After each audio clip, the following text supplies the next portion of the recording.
Good morning everyone. Oops, sorry, Radhe Radhe everyone. আমি আছি মায়াপুরে, আর আজকে আমাদের মায়াপুর ছেড়ে বেরিয়ে যাওয়ার দিন।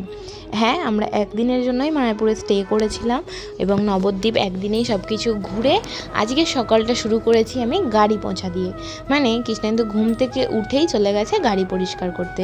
যেহেতু আজকে আমরা বেরিয়ে যাব, আবারও কালকের মতন পুরো রাইডটা এনজয় করতে করতে যেতে হবে, তাই জন্য গাড়িটা পরিষ্কার করা একদম ম্যান্ডেটরি। কৃষ্ণেন্দু আর আমার ঘুম থেকে ওঠার আগেই সন্দীপদার গাড়ি পরিষ্কার করে পুজো দেওয়া কমপ্লিট। তাই কৃষ্ণেন্দুও ঘুম থেকে উঠে চলে এসছে গাড়ি পরিষ্কার করতে, আর এখানে বাচ্চাটা আমাদের সাথে খেলছিল। আর কালকে রাত্রিরেই আমি এইখান থেকেই লোকাল মার্কেট থেকেই সানগ্লাসটা কিনেছিলাম, কেমন লাগছে জানিও। আর তারপর আমি এই মিরারটার কাছে এসেছিলাম তোমাদের কাছে ইন্ট্রো দেবো বলে, বাট এখানের ভয়েসটা একদমই বাজে এসেছিলো, মানে আসেইনি বলা চলে, তাই জন্য আমি তোমাদেরকে রেকর্ডিংয়ের মাধ্যমেই বলে দিচ্ছি। আর সকাল সকাল একদম 10টার আগেই আমরা স্নান করে রেডি হয়ে গেছি, রুম ছেড়ে এখন বেরিয়ে যাব। তবে হ্যাঁ, হোটেলেই এখানে এদের রুমেতেই অর্ডার করে আমরা চা খেয়েছিলাম। চাটা বেশ দারুণ ছিল, মানে অসাধারণ ছিল। আমি এই জায়গাটাতে বসে বসে চা খাচ্ছিলাম আর এই ভিউটা এনজয় করছিলাম, খুব সুন্দর ছিল। যেহেতু শীতকাল ছিল তাই রোদটা কিন্তু বেশ ভালো লাগছে। এখন আমি যখন ভিডিওটায় ভয়েস দিচ্ছি, এখন যা গরম পড়ে গেছে দেখলেই যেন বিকট লাগছে। তারপর আমরা ফাইনালি ব্যাগ ট্যাগ বের করে চলে গেলাম বাড়ির দিকে। কিন্তু আমরা বাড়ি যাব না, কোথায় যাব তোমাদের সাথে শেয়ার করব। মানে লাস্ট মুমেন্টে একটা প্ল্যান হয়েছে যে আমরা বাড়ি যাওয়ার আগে আবার এক জায়গায় যাব, যেখানে আমরা কেউই যাইনি, কিন্তু খুবই পপুলার একটা প্লেস। তারপর মন্দিরটাকে দেখে মানে বাই বাই করে দিলাম আমরা, কারণ আবার আসবো, অবশ্যই আবার আসবো আমরা খুব তাড়াতাড়ি। যত তাড়াতাড়ি আমাদের ঠাকুর টানাবে ঠিক তত তাড়াতাড়ি আমরা পুজো দিতে আসবো ওনার কাছে।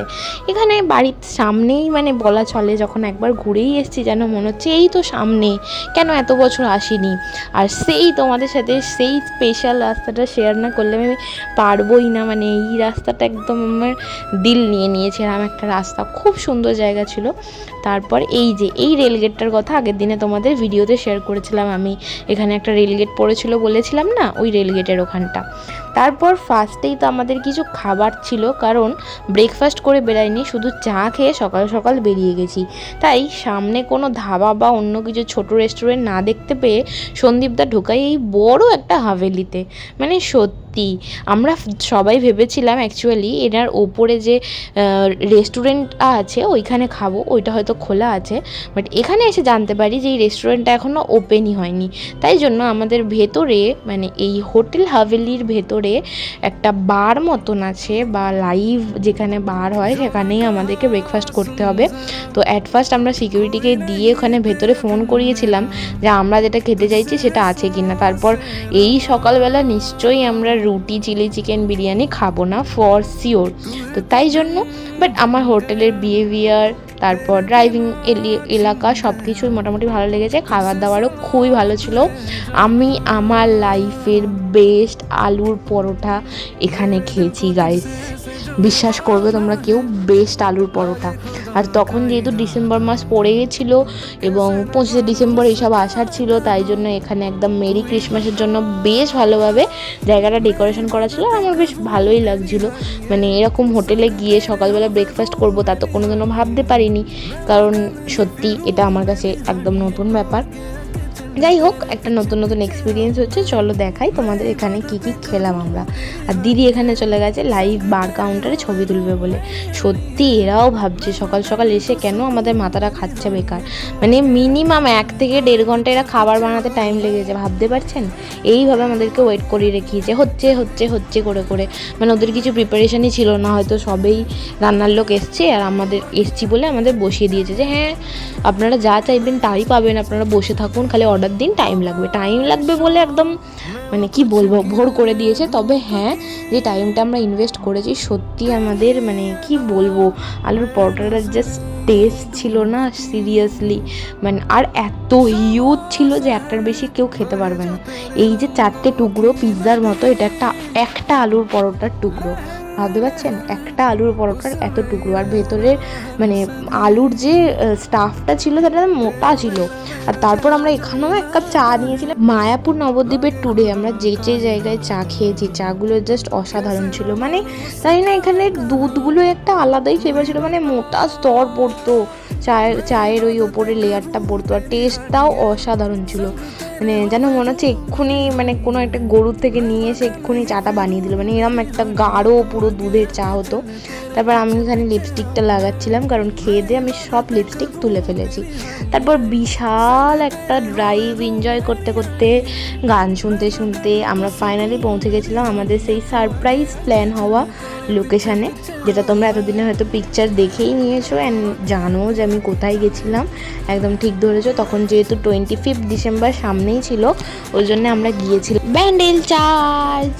আমি আমার লাইফে ফার্স্ট টাইম ব্যান্ডেল চার্চ গেলাম। মানে সত্যি কথাগুলো বলতে আমার কেমন লাগছে, বাড়ির এত সামনে সামনে হওয়া সত্ত্বেও কত লোকে কতবার আসে, আর আমি জীবনে প্রথমবার ব্যান্ডেল চার্চ এসেছি। কি মজা! গাড়ি পার্কিং করে হাঁটতে হাঁটতেই এখানে দেখে নিয়েছিলাম একটা খ্রিস্টান স্কুল, মানে খ্রিস্টান মিশনারি স্কুল। তারপরে হেঁটে হেঁটে আমরা গেলাম আমাদের ব্যান্ডেল চার্চের দিকে। এখানে যেহেতু আমি প্রথমবার এসেছি, ইভেন ফার্স্ট টাইম আমি কোনো চার্চে এসেছি আমার লাইফে, এত বছরে ফার্স্ট টাইম আমি কোনো চার্চে এসেছি। এর আগে আমি কোনোদিনও কোনো চার্চে যাইনি।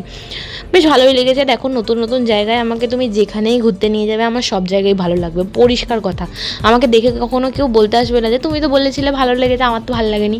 আমি সত্যি বলছি, আমাকে যেখানে নিয়ে যাবে, আমার বাড়ির এই লোকালিটি ছাড়া আমাকে যেই জায়গাতে নিয়ে যাবে, ফাঁকা জায়গা, ভিড় জায়গা আমি একটু অ্যাভয়েড করি, বাট যাই হোক, ফাঁকা জায়গা, ভিড় জায়গা, নতুন যে কোনো জায়গায় আমি যাইনি সেখানে যদি আমি যাই আমার ভালো লাগবে, আমার ঘুরতেই ভালো লাগে।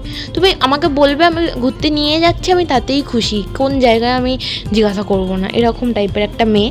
আর এখান থেকে এই যে ইনি জোর, মানে ভাবা যায় আমি কোথায় জোর করে এইগুলো ওর থেকে কিনবো, আর ও আমাকে জোর করেই মাথার ফুলটা কিনে দিয়েছে। কিনতেই হবে, তোমাকে বাচ্চা লাগবে, তোমাকে ভালো লাগবে, তোমার মাথাতেই এগুলো বানায়, তোমার জন্যই এগুলো বানিয়েছে, এরম বলে বলে কিনিয়েছে। যাই হোক, এগুলো কিনে দিলে কান্না ভাল লাগে, সবারই ভাল লাগে।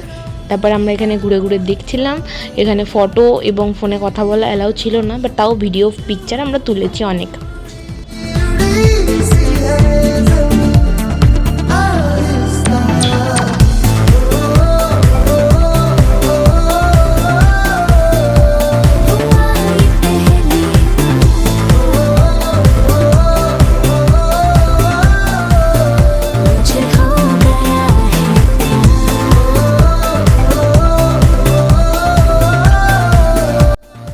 তারপর চার্চের ভেতর যা যা থাকে সব কিছুই দেখে ঘুরে, আর আলাদা করে কি বলবো, আমি বেশি কিছু জানিও না। আমরা চলে গেছিলাম লাঞ্চ করতে, মানে লাঞ্চ টাইম ওভার হয়ে গেছিলো অবভিয়াসলি, প্রায় 4টে সাড়ে 4টে বাজে।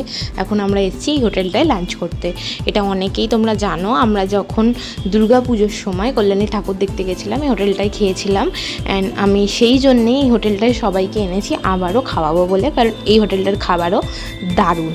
তাই হোটেলের ভেতরে চলে এলাম। এখন আমরা লাঞ্চ করব বা ব্রাঞ্চ করব, যেটাই বলো না কেন, সেটাই। আজকে সকাল থেকেই ঘড়ি খুব লেটে চলছে। আর ফার্স্টে গিয়ে আমরা দেখলাম যে এই হোটেল কাম বার কাম রেস্টুরেন্টটার যে মালিক, তার এতই ডগি পোষার শখ, এখানে লাইন দিয়ে ডগি পুষে রেখেছে, মানে নানান ধরনের ডগি এই হোটেলের আন্ডারেই পোষা আছে।